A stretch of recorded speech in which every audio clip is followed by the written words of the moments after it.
the Haramain from the control of the Khalifa in Istanbul, but you have to put it in the control of those who will not themselves claim the Khilafah and will not allow anyone else to claim the Khilafah.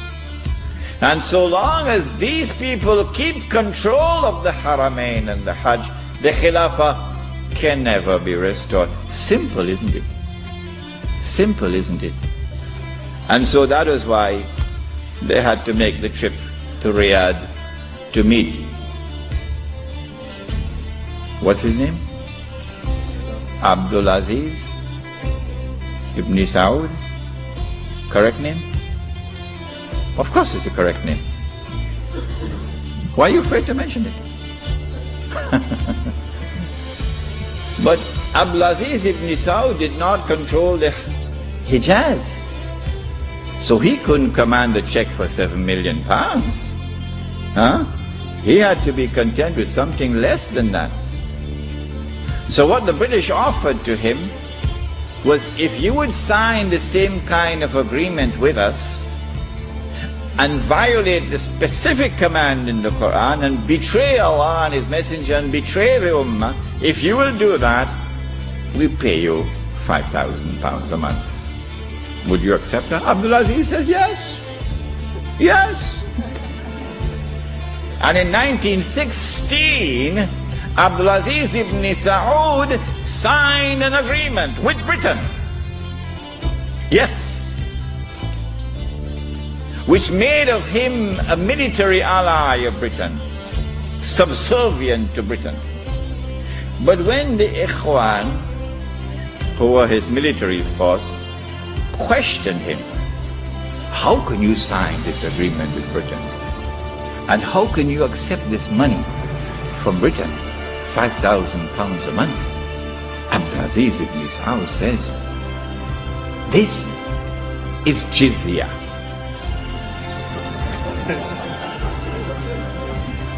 Jizya is what they pay to me because I control them. It was dust in their eyes and they swallowed it. And so Abdul Aziz ibn Saud got away with it. Massive betrayal, and a very dangerous plan is now in place. As soon as the Khilafah is destroyed, that Abdul Aziz ibn Saud will be given what is known as the green light, something that Saddam Hussein knows about, the green light. And then he will attack and take control of the Haramain. And when once he does that, he won't make the mistake of ever claiming the Khilafah for himself.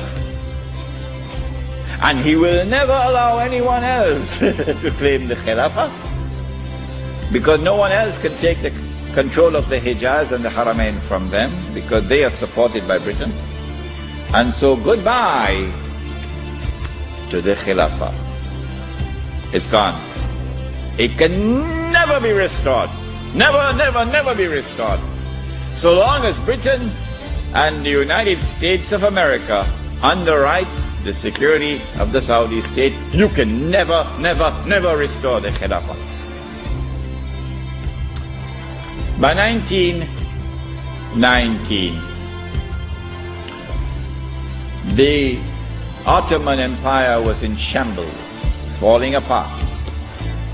And a British army under General Allenby, with many Arabs and Punjabi Muslims fighting faithfully under his control, attacked the Turkish garrison which was defending Jerusalem, defeated it, and liberated the Holy Land. This was a joyous day for the Jews, because now the countdown is really moving forward, and the golden age is coming back.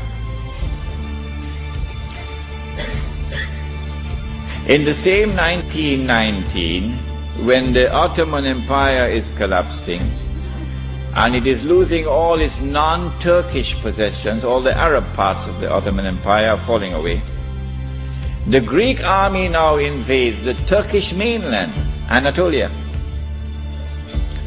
And the Turkish people now have a tremendous fright in their hearts because the Greeks hate them with a PhD in hatred. So Britain now has to create a Turkish general who would appear to the Turkish people as a savior who has come down from the heavens with his hands resting on the wings of angels to save the Turkish people. And so at a place called Gallipoli, a man named Mustafa Kemal inflicts a defeat on the ruling state in the world, Britain, and immediately climbs the ladder to become the hero of all heroes in Turkish history. Very convenient, isn't it? Mustafa Kemal now takes over. He is in fact de facto ruler over the Ottoman Empire, and the Khalifa is just a piece of furniture. In 1920, I think, or 21, there was a big treaty, negotiations in Versailles, and from this emerged now the Turkish Republic, which replaces the Ottoman Islamic State. But Mustafa Kemal said, the Turkish people love their Khalifa. So if Europe could have a pope, why can't we have a pope too? This was simplistic thinking on the part of Mustafa Kemal. If the Europeans could have a pope, well, so too can we. So the new Turkish government of Mustafa Kemal decided to take the Khilafah and remove from it all political authority and make the Khalifa the equivalent of the Pope.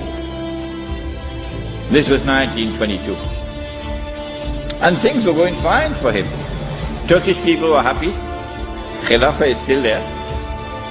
And the leadership of the revolution in Turkey were very happy because we have a secular state now, modeled after the European state. But in 1924, on the 3rd of March, suddenly Britain demanded, of course, this is a secret, they wouldn't reveal it, Britain demanded of Mustafa Kemal that he must abolish the Khilafah. The demand came from Britain. And on the 3rd of March 1924, the Turkish Republic abolished the Khilafah. The question we have to ask is, why did they do it when there was no need to do it? Nothing. It represented no threat whatsoever to the secular Turkish Republic. The answer for the abolition of the Khilafah on the 3rd of March 1924 is located in a place called India. But even the Indian scholars of Islam are not aware of it. Even they are not aware of it.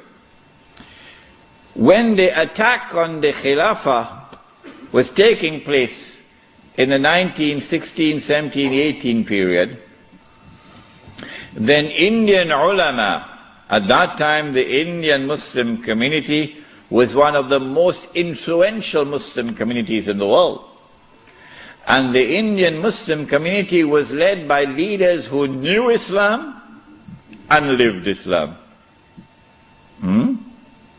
Men like Maulana Muhammad Ali Jawhar, Maulana Shaukat Ali, Maulana Sayyid Sulaiman Nadwi, Mufti Kifayatullah, men who knew Islam and lived Islam.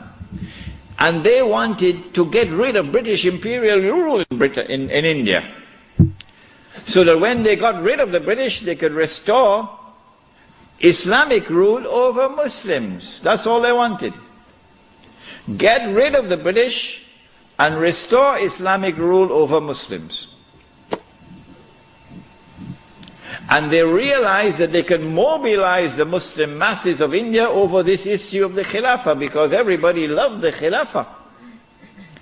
And so they established a movement which they call the Khilafat movement, Harakatul Khilafah, the Khilafat movement. When they established the Khilafat movement and it began to mobilize the Muslim masses, the body which was sleeping is now waking up for revolutionary struggle to preserve the Khilafah in Istanbul. The leader of the Hindus realized, but wait a minute, the Muslims